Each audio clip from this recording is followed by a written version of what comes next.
Hello and welcome to another episode of the podcast where we will reassure you that football is fixable. Alright guys, how are we? We alright? Alright. Yes. I was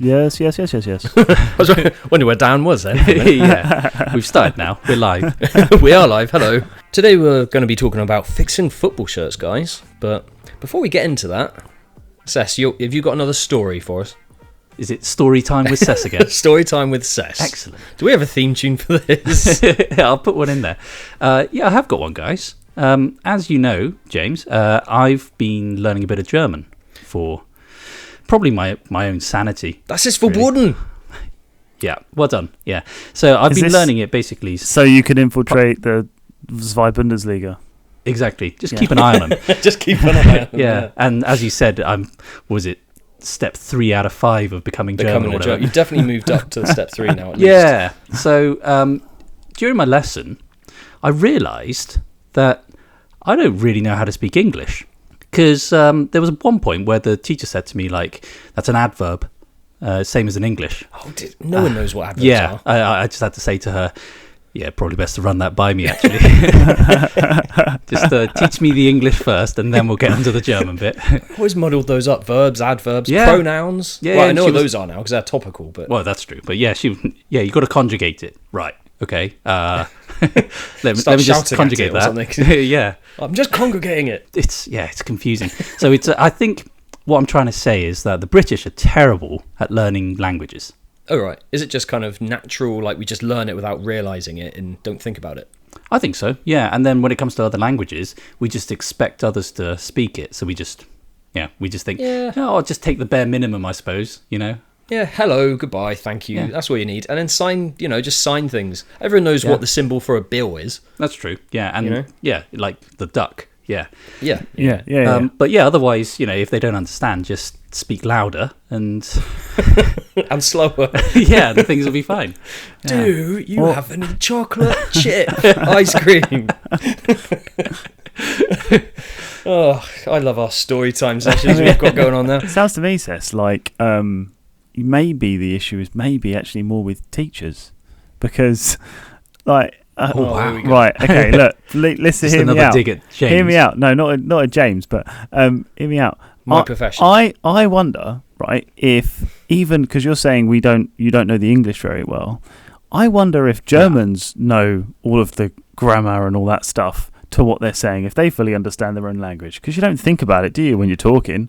It's just true. It's only when you're teaching it that you've got to be like, oh no, it's this, and this. I don't think you really know it. I think you just sort of learn how to communicate with people, don't you?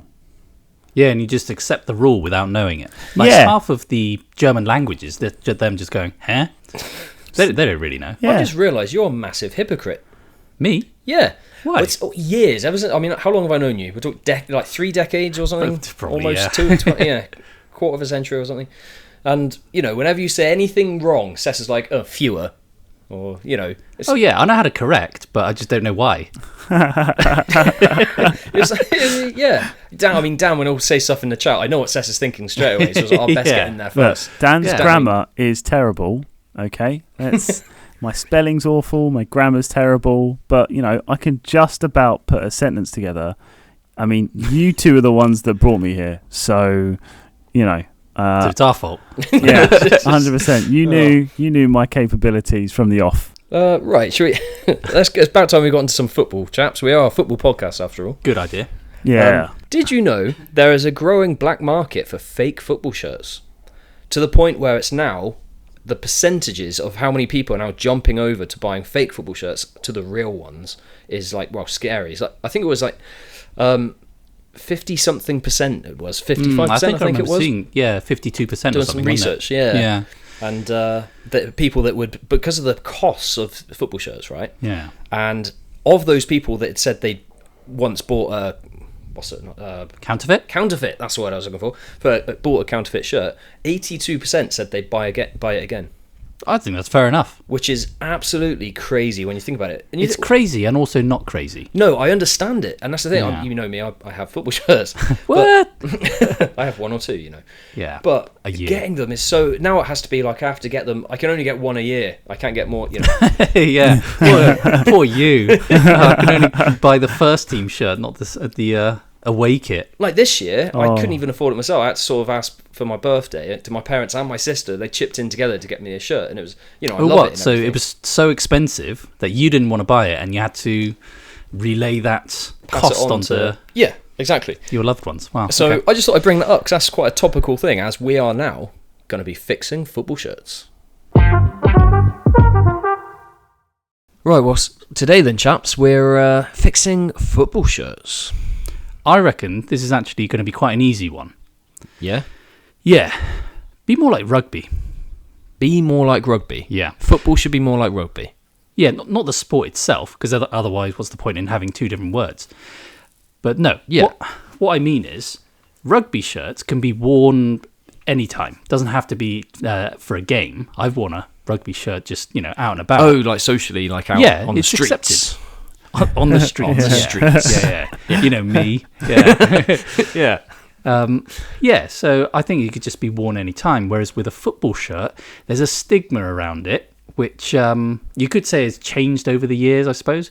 But I think since the 70s and 80s, the whole hooliganism and stuff like that, there's just been a right. stigma that just is carried with it. That if you just wear a football shirt out and about, I don't know, there's just it just feels Yeah. different. I see what you mean. I definitely think that was the case when we were kids, when we were growing up. Yeah.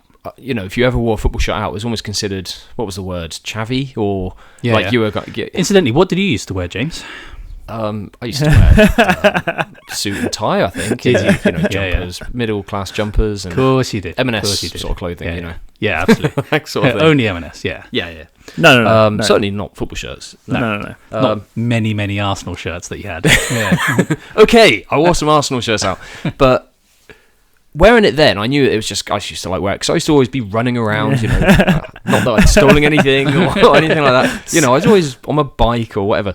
So yeah, they're good for exercise and stuff. But the thing is, I think these days I see more people like my students and things. I see them wearing football shirts and stuff, and it doesn't look like it did. You don't think, oh, there's a hooligan. You don't. I don't think that's the case anymore. I think football shirts are more stylish, more generic.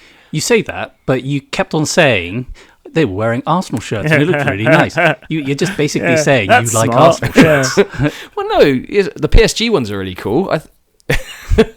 PSG. I think there's some really cool styles, but I think it's gone the other way. I think these manufacturers have made it more for just wearing socially, and actually on the football side of things, all shirts look the same now. They just, Yeah. I think this is what Dan. We were chatting about this a few weeks back, and you said that all shirts these days they all look the same. Yeah, I mean, do you still believe that? They're less unique than they used to be. Like I remember, and I think it's the first one I Yeah. noticed was. Do you remember that? Was it a World Cup where there was that Nike kit and loads of different countries had that same kit but just in different color combinations? Like, do you remember that? It was like I think remember the one. Yeah. Yeah, I think the they were Netherlands, just all the same. Portugal, Brazil, they're three that I can remember. They were all the same Portugal, kit but in yeah. different colours. And since then I've noticed there's a load of similar templates for kits from like the brands, and all they do is just change the colours and put different badges on. So they all just look the same. Yeah. I always used to be excited seeing the African nations in the World Cup. Oh, they had some cool shirts. They didn't always they? had the best ones. Yeah. They had like animal patterns on it and certain Yeah. waves and stuff. Oh, it's just always so much Yeah. more interesting than like England shirts. It's white. Yeah. And then there was outrage one time because there was a slightly black collar. Yeah, it's a few years ago, wasn't it? Yeah. But that's the thing. So we're going to get into all the different problems with football shirts. The first one we are going to get into is this: that football shirts really aren't that special anymore. They're just kind of so they're just repeated. All clubs, especially so in the Premier League, almost all the shirts look like the same style. Whereas 20 years ago, every kit seemed different. You had from polo Yeah. tops to all kinds of different colours and mixes of shirts. The thing is, it's different makes, isn't it? So we're doing a bit of research pre the episode, obviously, Dan, Yes. back in 2004-05, there were 14 different manufacturers, right, in the Premier League. Okay. Shirt, like kit manufacturers. Can you think of any brands other than, like today we've got the Nikes and the Pumas and the Adidas and stuff like that. I think Adidas are now 75%, isn't it? Or was it Nike, Yeah. Adidas in... Nike, Adidas, and Umbro. Are 75% of Yeah. all clubs in the Premier League now. Whereas back then, we had 14 different kit manufacturers. Can you name Okay. any others? Kepa. 10 seconds, go. Is it Kappa? Kappa? Hey, see, I Ah. told you, Kappa. I said everyone knows Kappa. Yeah, you were remember like, Kappa. I know Kappa. I know you know Kappa. Can you think Reebok. of any others then? Reebok. Oh yeah, Reebok. Yeah, Bolton had the Reebok, didn't Yeah, they? Bolton Yeah, I had always the remember that famous. They had the Reeboks. It was named. The stadium was named after it as Yeah. well at that point. Yeah, and it's difficult after that, isn't it? To Yeah. think of many others. Lonsdale. Did Lonsdale have a kit? Yes, They- Blackburn Rovers. There's Blackburn. Yeah, Yeah. well remembered. Yeah, when Yeah. they were in the Prem. But other than that, I mean, seriously, I mean, you're doing well. To be fair, Yeah. Can you think of many others? You know.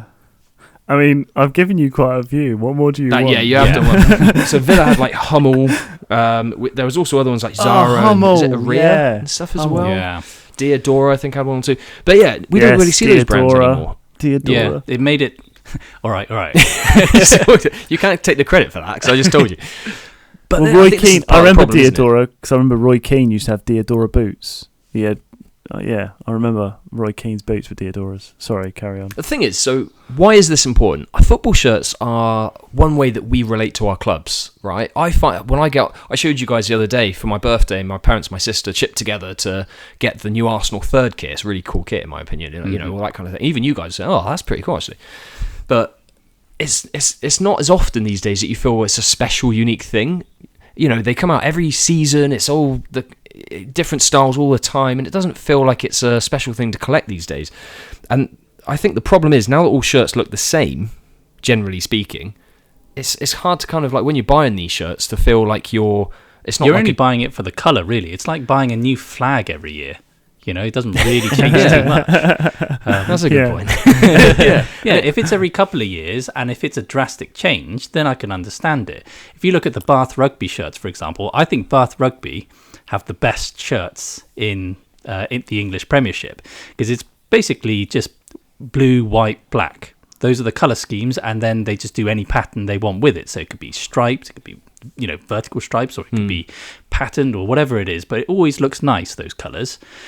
And they do it every couple of years, and they will change the pattern. So it's not just going to be the same stripes Exactly. every year. So it gives you a meaning to like. It kind of gives you something. Yeah. Like, oh, I'll go and get that. It's new. It it's feels different. updated. Yeah. Yeah. Whereas now Well, you could wear a shirt, and then you could be like, I have no idea when that. What year was it? It Yeah. doesn't have any like the memory you associate. That's the Yeah. other thing. So if I say like Dan, I know you. What's your favourite like Man United top? What's the iconic one you think of? Probably the 99 one with the like Umbro sleeve down the side. Either that or the like retro one from the early 90s that had the collar that Eric Cantona Yeah, put like up. the Cantona one. Oh Yeah. yeah, of course. And Yeah. you remember the sponsor? Was that the Sharp era as well? That was the iconic? Yeah, sharp You know, and up, and I think sharp with and Arsenal, Umbro. I think with Arsenal I'm the same. I think back to the JVC. That was when I first started supporting Arsenal. I was first team I supported. I always Like- think of Ian Wright when I think of the JVC one. And the JVC, and because that was the sponsor going through from I think the late 80s into the 90s, and then O2 famously. Obviously, we had the O2 era for a while. Yeah. And those shirts kind of they mean something. They're like special sort of what's the word? Symbols of the club in a sense. So You're these. not going to ask me for my favourite shirt then. Oh yeah, what's your favourite Everton shirt? No, then? no, if So you're not interested, it's fine. we talk about Everton and our listeners just go down. Yeah, I'll just turn off now. Yeah. What's your favourite shirt, Seth? Oh, I'm glad you asked me. 2011 to 2012 season. The reason why I like it is because it looks like a rugby shirt. Oh, I see. See, this is why I don't ask you things. You keep bringing up rugby and cricket and things. It was cricket things. It was like a royal blue colour. It was really nice blue. Had a nice collar on it with like an orange inner lining. And it looked like a rugby shirt. I wish I bought it really because it just looked like a shirt that you could wear out. I really missed that one because all the other ones, I'm not really a fan of the Everton scheme, like with the white shorts. I prefer it every now and again. If we play a team with white shorts, we put blue shorts on. Yeah. And so when it's all blue, it's actually really nice. But Oh, yeah, I like that shirt. See what I mean? I'm just Even going to if start not- singing like, you were always on my mind. he's looking dreamily up at Yeah. the ceiling at the moment. Ugh. So this is the thing. So football shirts, I think, are a really big deal, right? So there are several issues. The ones we just mentioned there, the costs. Have you seen the costs of football shirts these days? Yeah, Yeah. Everton shirts are quite cheap, actually. Oh, Yeah. oh we right. we don't rip off our fans like Arsenal or United. Okay, well, Dan, you know the big clubs, right? The prices we charge for our for our shirts. I mean, Are you boasting that you're being ripped off by your teams? yeah, I'm glad I'm being ripped off. I mean, I think it's gone. We only got 10 games left of the season. So just looking now, the prices have been dropped a little bit as we're nearing the end of the season, right? But from at the start of the season, for example, they're like 80 to 100 quid or something. It's Yeah. ridiculous. The Man The United. cost you have to. Yeah, the Man United authentic kit was £110, and then the non-authentic one, whatever the hell that means, was 80 quid. So yeah, Oh yeah, What- that's the other thing. They're starting to bring out like you can have the professional shirt now, or Yeah. I mean, just sell the shirt. That never used to happen 20 years ago, did Yeah. it? I don't remember that. call me like elitist and stuff. So I don't Okay, like. you're the idea- elitist. Hang on, no. Okay, this is a good one. I've fallen into this one a couple of times, haven't I? You should have known better. Yeah. Well, like I quite like. I don't like the idea that fans can wear the authentic shirt. Like I feel like it should just be reserved for the players. If you see what I mean, like That's the quite players racist. get to wear. Yeah. Are you saying the- the fans aren't good enough for an authentic shirt? No, I feel like the shirt that the players wear should be special in some way because it's the players' shirt, and it's like, you know, they should have some pride in wearing the shirt, and so the actual players' shirt should be special in some way, like the ones they actually wear. I disagree. I do as well, actually. Yeah, I feel like players come and go, but the football clubs So are do for the football fans. kits. So do football kits. But I suppose like the kids especially want to wear the shirts that their heroes wear, right? Yeah. So like, I'm wearing the actual shirt and stuff like that. So I get it. I just don't like the whole they charge you loads more money for it. They should just sell one type, in my opinion. So, well, however, so we've got different views on all of this. We've all disagreed in this episode so far. I'm not so sure about that. Yeah, oh, right.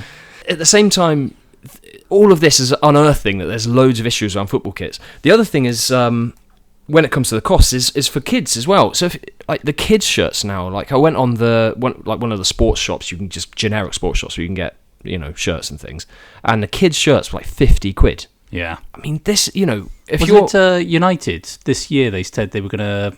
Oh no, it was the ticket prices that went to 66, wasn't it?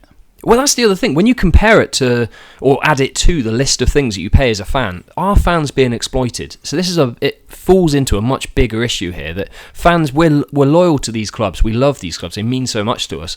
And it's almost like it's becoming so much of a business. They have to milk the money from us every single season. Yeah. Also, when you see the savings that they like when they discount it, how much they discount them by towards the end of the season, like what we've got a few months left, and all of the kits on the Man United website are half price, which means what kind of markup must from a business perspective, if you can afford to do something at half price and still have it profitable, how The much actual profit money are they margins. actually making off of you at full price at the beginning? That is like extortionate levels, Yeah, and like you said, because it's every single season that they're bringing out new kits now, it's just like you get your your son, your daughter, you get them a shirt. Next season it's a new shirt, so it's out of date already. So then you're kind of can I get the new shirt, Dad? Can I get and that every single year it's kind of the guilt they're putting onto the parents and stuff like that to kind of spend another load of money in what is already an expensive sport to follow. If my daughter ever asks me for a football shirt, I'm going to buy her an extra large children's size,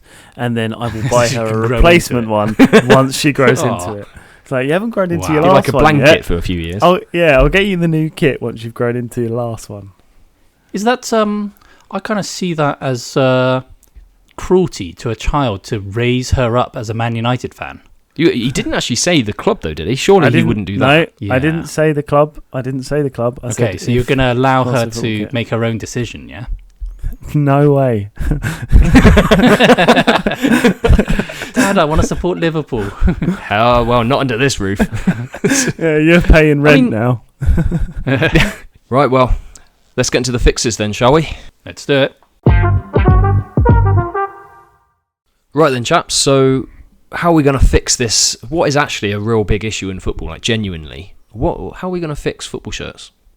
Let's just not have them. Let's just have like T's v skins. Just naked footballers. Just have, yeah. Oh, like in the park when you have like skins again. Yeah. Yeah. Everyone's like, you be skins or you be white And there's always t-shirts. Or... there's always that one guy that's way too keen to be skins, isn't there? Yeah. Yeah. And if you don't have a mate like that, it's you. Yeah. yeah, that's a good point. Really excited to Right. get their top off. Sorry. This is no laughing matter. We need No, to of fix course. this. So Sorry, who would like to serious start with their fixes. fixes? Right. Should we go on, start Seth. with the leader? I'll go first. Yeah, okay. Yeah. Yes. Yeah. Sir. Yes. Yes. Thanks, number Sarge. 2. So, Whoa, wait. quiet, Dan. Quiet, James. I got so used to saying quiet, Dan. Yeah. It's just a reflex. I understand. Yeah. Okay, so I'm going to start off with fixing the style of it. Because I think there's 2 ways you can fix it. Either you can try and start to incorporate the retro look again. Because, in fashion in general, it comes in cycles. So after a while, all of a sudden you start seeing people dressing like the 60s and 70s and stuff. And fashion just kind of like comes in cycles.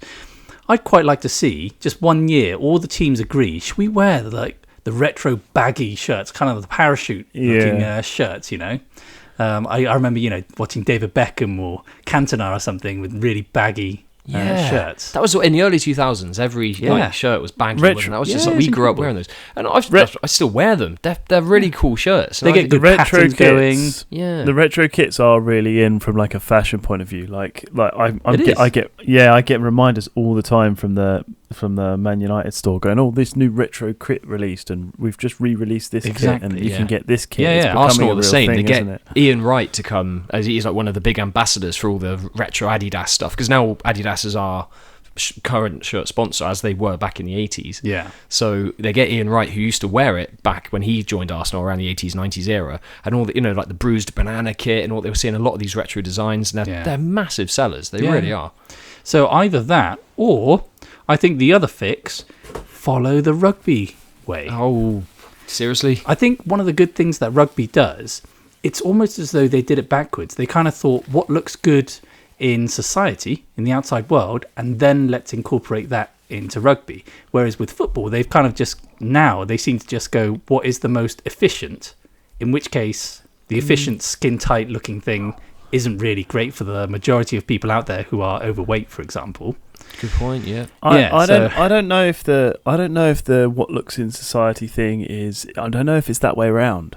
Like you say, I don't know if there's like a connotation with a football kit where a football kit's never going to look good in society because it's a football kit, and like a rugby kit is accepted in society because rugby is seen as more of a, I don't know, gentleman's sport or something. I think it's that way around. Possibly, but I think that's the connotation. That's what I meant earlier when I said that there's a stigma around football shirts, and I think that needs to kind of be addressed in a sense, because we've had enough of when you'd see someone in a football shirt walking along the street in front of you that you feel obliged to cross the road. Yeah, you don't want to have to do that. Yeah, and I think it'll be good for a time at the very least that we could kind of like break that cycle, stop thinking as though it's a football shirt, just make them look nice, and then get the footballers to wear them as well. Like, bring back the collars. I really like collars. Are cool. Especially not every year, but again, have some variety. And some teams have collars, some don't. Let's just get a bit more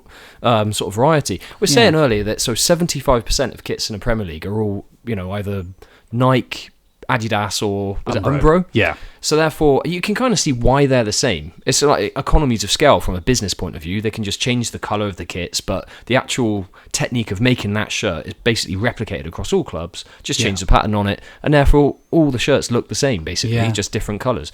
Whereas we want a bit more variety. And why is it that they have to be this really fancy technology, as they call it, even though it's a fabric, to kind of help with the kind of the breathing, perspiration of the skin and all this kind of stuff? Rugby players do all right out of it, don't they? What's wrong with it? Because rugby players, like my dad's a big rugby fan, and he would wear rugby shirts, and it's almost like a different fabric, like almost, I don't want to say a jumper, but it's a thicker kind of fabric, right? Yeah, those are the fan replica ones though, because same Oh, as in right, okay. rugby, you get the authentic one as well as the fan versions, which are it's like a cotton fabric. basically. Yeah. That's the one that's it's more reasonably priced, basically. Oh, I see. So Okay. rugby players can still have those kind of they look the same. Yeah. So, but it doesn't look like those like skin tight things that you're talking about. So that's still Yeah, I mean, they're slowly turning to that, but rugby shirts are kind of slowly going towards this, the generic look, I suppose, skin tight, right. no collar and stuff like that. But the one good thing they do, in Bath Rugby, for example, they have so many different types of like the more retro looking shirts that they bring out Right, quite yeah, regularly that you can wear it just out and about, and I think that's different to football. That's what I think football needs to incorporate. They need to incorporate more than just here's our first, second and third kits, or maybe an extra training kit or something, because they all look the same, just different colours. I think they need to, it'll be nice for you, I suppose, James, to have a hoodie, a really nice looking hoodie with an Arsenal logo. Yeah, and yeah, it doesn't have to be something specifically related to what the players wear all the time. Yeah, it's just it's almost like a marketing. Now, players, if you notice now, walk out onto the pitch. I know what the Arsenal players do in like these kind of jackets and stuff like that. Yeah. And that's literally, they wear them for 30 seconds as they walk from the tunnel onto the pitch. Yeah. They get they stand there with the music anthems, or, come down and play. And then they take them off. And that's the only time you ever see them. And it's just another marketing opportunity. You can then buy the training tops. You can buy the, every single thing. It's just all merchandising. And this is coming back to football is slowly, or quite quickly actually, becoming all about business rather than football. It's being lost. This is and that's part of my fix. It's actually, football needs to move back to putting the fans first. Football is a community heritage sport, basically. It's something which everyone relates to. I appreciate that we have to pay the salaries of players, we have to, but the broadcasting money that Premier League teams get, for example, is so vast. I get the whole PSR thing, but we need to start controlling this. It's getting out of hand, where we have to keep bringing these. That's what's fueling all of this, isn't it? And I Bringing think new clubs and all of that. yeah, teams like Arsenal are really skewing it. The ones that really rip off their fans. Yeah. I think Well, they need to well, be stopped. While we're on As price, an Arsenal fan, I feel like it is. I just get emails every few days. So I say, have you noticed that you can buy this now and you get these retro kits and get this and get every single email I get is trying to sell me something, which is it's what they do. They treat their fans as gullible people. It's not a nice club at all. it is kind of exploiting loyalty, and I know it's not just Arsenal, so don't make me feel horrible. but yeah, it is just a real problem. Well, while we're on the cost of things and pricing, because do you mind if I butt in a bit, guys? Because this was going to be my fix, so I'm just gonna pipe up if that's okay. So Yeah. like with the pricing, That was such a polite way of saying, "Can I talk, please?" yeah. I tried to be nice about it, yeah. But yeah, so the thing with the pricing is they're actually not helping themselves either. Like, it's actually poor for business to overprice straight off the bat. So like I work in the motor industry and I sell cars, and I do a lot of speaking to us like we're children. so Yeah, it's like you just learnt the language. I go to the bakery. I So turned left at the library. So I sell a lot of new cars. So where I started originally, it was predominantly like a used car thing, and they didn't do many new, and it's because they always tried to maintain as much profit as they could on a new car. So they'd be trying to do all the business full up, and what you ended up doing was trying to chase numbers towards the end of a month or the end of a quarter, and you're just throwing away cars for nothing, and you end up making no money because you haven't proportionately discounted things the right way. You actually make more money if you price something well to start with. So if you look at, like you say, James, how many kits are on offer? They're like 50% off, like Man United's kits are 50% off or something, right? Instead of pricing them at like 110 quid from the start, having a load of stock left that they have to offer at 50% off, if they priced them right to start with, they wouldn't need to be putting such heavy discounts on their kits. You could I actually mentioned this. I don't know if you remember, but I actually mentioned this in an episode a while back, when I said that it can put a lot of people off if you sell shirts at 100 quid. Imagine if you sold it for 60 quid, then you could actually get double the number of people buying it every year instead of putting 3/4 of the people off. And the idea is, 100%. I mean, even if from the business point of view, is to try and make the most, the most sales, the most profit. It's in business we call it elasticity of demand. Whereas if you lower the price, demand might increase. Yeah, let's not make it too boring, James. There's very few moments I get to sound intellectual, so I'm just going to bring it. But in terms of, so the idea is you're trying to find the perfect point for the price and demand to maximise profit, right? Yeah. So if you lower the price, say 10%, you might see profits increase by 12%, for example, and that kind of thing. Yeah. And that's the concept you're trying to talk about. I would have bought more Arsenal shirts. I know I've got enough anyway, but I would have bought more if it was cheaper. But it's so expensive. I can't afford to do it every year. Yeah, and it's the same as what we said about who was it? Was it Dusseldorf I mentioned? Probably. Probably German another club, German episode. club somewhere. Yeah, because there was about 4 games or something they played for free. And then the council, that's right. They had free train tickets and all that stuff to encourage spending, and they made more money. From all the other stuff from the event on the day, selling food, drink, and various other things. Yeah.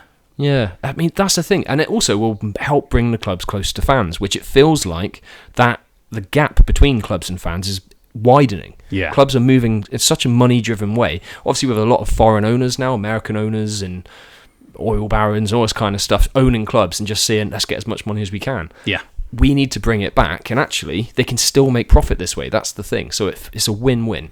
Yeah, it's the American style. I mentioned to you before that they basically do extortionate prices so that they don't necessarily want people to buy a ticket every game or buy a shirt every year. They just hope that enough people buy it, basically, but it's going to cost hundreds of dollars for you. And the thing is, there's so many fans, especially for these bigger, the Premier League clubs especially, they can just sell to fans all over the world. So if domestic fans can't go anymore, they still know that fans are going to come across the world to come and watch the games, and even if it's just once a season. But that's not great for the kind of the atmosphere in the stadium necessarily, and when we were fixing the Premier League, that's exactly the point, wasn't it? Yeah, exactly. These clubs are meant to be the heart of the community, really. It's the one thing after a difficult week at work and that sort of stuff. You can go and have some escapism, go to the football, and it feels like you're being exploited every second. Well, these clubs... That's what it is being an Arsenal fan. Yeah, these clubs are there for the community, but they were built by the communities. Like, all of these clubs came from, like, working class, like, heritage, like... So many clubs came from like factory workers and stuff like that as football teams to start with, and they were built through. That's looking too far back, though. I don't like this idea of this, local community and all that stuff, because that's like saying, Bob Dylan started off as someone just playing in bars and stuff. Oh, look at him now playing in stadiums. Ooh, that's progression. That's what happens when you get you just build a following, don't you? Yeah, it's true. But if I don't know, with clubs and stuff, these clubs still represent communities, though, don't they? Yeah, 100%. They're still the heart of that community, because they're part of the history of that town. So it's not quite the same thing, because it's like a building in the center, isn't it? Like, of a community. So I can see both your points. I'm somewhere in the middle. I think clubs should still show respect to their roots, even if they are now evolving and they're going off in. I don't think there's any football fan out there that would say otherwise. Yeah. But all I'm saying is that you can't just hold on to this idea that because it used to be a proper working class sport, you got to hold on to it. I think it's just part of progression. The one thing definitely that we all agree is that the price is just too high, and it's only going to keep going higher. That's the annoying thing. That's the other thing. So we need a cap on this, because this is ridiculous. Maybe the football authority, what's it called? They're coming in, the watchdogs coming in, isn't it? And need the to regulators, the regulator essentially, because there needs to be a cap on this. There needs to be a cap on the salaries, and we fixed all this in the past. I'm pretty sure they sell caps as well with little Arsenal badges on and stuff. Can we cut Dan out now? Yeah, that's fine. Moving on that to was funny. That was good. I was proud of that. Sorry, we'll put some fake laughter in there or something, Peter. That's all I want, guys. Fake laughter. I do have a fix, and that is on Dan's point about the shirts. You're going to steal Dan's point? No. Dan's typical James. Every I'm episode. so sorry, Dan. Every single Yeah. time. It's shut up, So Dan. Dan- Now let me steal your point. So Dan was saying that kits that are coming out every single season, you know, and how that's kind of defeats the point you buying a shirt, because within a few months you have to buy another one anyway, kind of thing. Yeah. That there needs to be a minimum of 2 years per cycle, if you like. So Yeah. at least it's there for 2 seasons. Like we were talking when we were growing up, that was generally what you seemed to get. I know the Arsenal shirts, we generally have them for 2 seasons. That's Yeah. how it felt anyway when I was particularly growing into the shirts and stuff like that. So Yeah, I think it's a good idea. just putting it, and that's still, it's a 2 year cycle, gives more chance for the fans to have the right kits. It takes the pressure off the parents of kids, you know, sort of saying Yeah. that, obviously it's parents of kids, in terms of, they're not going to be parents of goats, are they? But in terms of, you know, the pressure, the kind of kids pressure, what they call it, pester power, whatever it is, the guilt that you have to Yeah. keep buying these shirts for the kids, because at least you have 2 years of a cycle that way. So And it makes it more memorable as well. If you're going to have 2 years worth of memories per kit, then you'll remember it better than you just. Otherwise, you just be muddled up thinking, I don't know which year that was. Yeah, I what think year it was that around one here. again? It was only 1 Yeah. year, 15 years ago or something. You're not going to Yeah. remember it. Whereas the 2 year would actually give you something more to associate with something, wouldn't it? Yeah. What happened during that era. So I also don't mind the idea of a drastic change of style. Because, you know, for some reason, there's this idea in football where there was a style that seemingly was chosen, I don't know, like 100 years ago, and you have to stick to it. You know, with Everton, for example, it's always a blue top, white shorts, and we'll stick with that. And then you have to try and find a variation of each one. With Arsenal, I see it's what you red mean. with white sleeves, and you stick with that. Why do you have the luxury of, like, if you choose those colours, fine, stick with those colours, but just be different, you know, just every now and again. What about stripes? oh, that's I don't know. How do you feel about that, Dan? I'm not sure. That's Of Of Go on. course I not, don't because like you're it. just this traditionalist, you know, I don't I want to like it. stay in my factory. I and, wonder how, like, the Like- fan base. So our listeners, we've got a broad range of listeners now, haven't we? We've Yeah. got all over the world listeners of the podcast. I wonder what they think. Let us know, guys, because would you be happy if next season your home kit suddenly changes to stripes from, you know, plain before or something like that, you know? Well, to be honest, it like- happens already with, say, the away kits and the third kits. There's That's so accepted. Yeah, exactly. Why Yeah. is that accepted? And yet you go, oh no, we have to have exactly the same style for the next 100 years. It's just so boring. Just change it up. That's what makes the 'Cause that's third the kit. That's home what I got for kit. my birthday. The third kit It's is like- like a bit more adventurous. You can push the boat out a little bit further, you know? Yeah. The home kit has to be red and white. It's like the home- Red and white, Yeah. that's fine. The colours are fine, but just change the style. Just Okay. be interesting, you know? Stripes, Arsenal and stripes? I'm not having it. Of course not. Oh, it's too much. Dan, you having it? No, I'm sorry, I'm not. Of course I'm not. not. Oh, not. God. I like Boring. well, with the home kits, it's like it has to be that like the red or the like. It's because that's the kit. That I know. You've I had. keep telling you guys the colours are So the fine. colour I don't stays.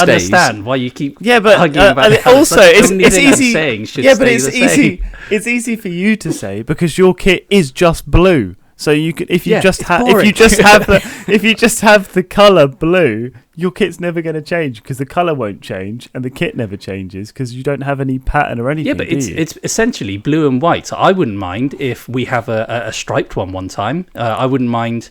I don't know. It's What, like some Sheffield sort of, Wednesday? yeah, why not? No, because One of my favourite kits is Atletico Madrid. And they've they're- got a cool kit, Yeah, actually. and they're I like blue that and kit. white striped top, aren't they? With the But- red shorts. Oh no, it's No, red it's- and white. it's red with and blue white shorts. with blue shorts, Oh yeah. yeah. I mean, I wouldn't mind that kit, to be honest. that is a cool shirt. And the Yeah. Barcelona shirt's always It cool, just aren't makes they? it. Oh yeah. Barca actually vary it, don't they? Because sometimes they've got stripes. You know, sometimes they're vertical, Yeah. sometimes they Oh, can. they had horizontal once, and apparently they hated it, so they stopped. Oh, there you go then. So that proves that actually it shouldn't Yeah, change the it style. proves that football fans are really boring. yeah. Didn't they? You have sure that you one- want to be on a football You're podcast? moaning that it's like, oh, all football shirts look the same and it's getting boring and stuff. Yes, because you're keeping the same thing over and over, especially with Arsenal. Like, it's just the same thing. It's white sleeves and a red shirt. Just change it up a bit. Well, they do. Be exciting. They do, and I'm not a huge fan of our kit this year. It's got the blue on it, which dates back to like our 98-99 kit, and I'm not a huge fan of that blue on it. I like it the way it is. Oh, yeah, I want it to be traditional again. But that's it. It's like you don't ask religious people, to change the heroes they What? look up to, the people they follow. The heroes, the- not the gods. Not the gods, yeah, What's they're that? gods, see. What's that got to do with the football kits? I Yeah, don't but understand. I do not understand. That was a little bit, yeah. That was that a bit out there. I Even was ask going to people come to up. change their I was going to things come up that with an example they of associate. flags, right? So, like the George's Cross flag, right? It's red and white. You're not all of a sudden going to make the George's Cross flag like a red and white checks, like Well, no, flag, because you are don't bring a new flag out every year. That's No, also not but relevant that's- as well, Dan. That's, Let's but that's think like, about that. Okay. But you can never change it. It has to be. That's the style. It's the flags like that. Then the why kits w- like that. Then why are they bringing a new one out every year? And then why are you moaning that it's boring and it's all the same? It's more that it's how they do it rather than, and also the shirts. It'd be nice to have, like you say, the baggy ones. I'm up for that. Yeah. Like Arsenal have always been red and white, but they've been baggy. The white might. Just ask JVC I to think, sponsor you again. Yeah, I just want JVC. I just want the '90s kit back. Yeah. I think Cess has convinced me. Actually, I think different kits would actually be a good idea. Yes, there we go. Yeah, I think. I was. See, I'm this is literally- why you're my number 2. I was just As thinking, in, like, second in command, not my... Anyway, yeah.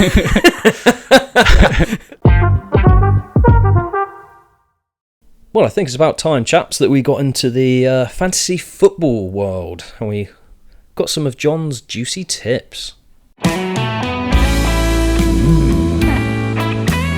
Juicy. I can see your tips through your shirt, John. John's juicy tips. Alright, now we know the FA Cup semi-final lineup. We now know the players who have double game weeks. So, it's time to sort out your apples from your pears and get a plan sorted for your chip strategy. The most common chips left in the game are wildcard, free hit and bench boost. I would wildcard now and fill your team with juicy double game week players, free hit in game week 34 and bench boost on whichever double game week is best for you. But if you want a differential strategy, you could keep your free hits for biggest double game week and fill your team with differential players now. So my picks this week are: in defence, the cool, quick Colombian Daniel Munoz. In form, Crystal Palace have not one but 2 double game weeks coming up, and Munoz is one of the biggest attacking threats, so for me it's a no-brainer to bring him in. In midfield, it's Marco Asensio for Villa. He has 5 goals in 6 games for Villa in all competitions, and it's less than 3% owned, so could give you a big boost up the rankings. And up front it's Crystal Palace again, and it is Jean-Philippe Mateta. What a wonderful phrase. Jean-Philippe Mateta, ain't no passing craze. Yep, he'll get you some points. Juicy. Thanks for that, John, as always, and definitely abide by his tips, because this league is getting tight now. If you want to join our league, you can enter the code 8B8E1L, and you could see how you fare against our guru John and current top place Sam, who hasn't been listening to recent episodes, apparently. Says you need to tell him about that. Yeah, I know. I'll tell Giving him him that shout-outs. we'll kick him out of the league. Can we do that? Let's do that. Yeah. Just kick him out. If it doesn't work, just threaten. That's all we do. Yes. Yeah. Excellent. I love how we're well, there we going go. straight into how you'd fare against Sam or John and just not bringing us into it at all. Like, we've totally acknowledged that the three of us have massively failed this year at FPL. Oh, absolutely. No, we haven't failed. We've just allowed others to flourish. Yeah, Oh, yes. So exactly. actually, That's what we do as leaders. Exactly. have We provide succeeded in our the intent. landscape, Yeah. the foundation of knowledge and know-how to let other people to kind of get stuck into football and do well and flourish. Yeah, definitely. So yeah, good episode today, chaps. Thanks for that. I enjoyed that.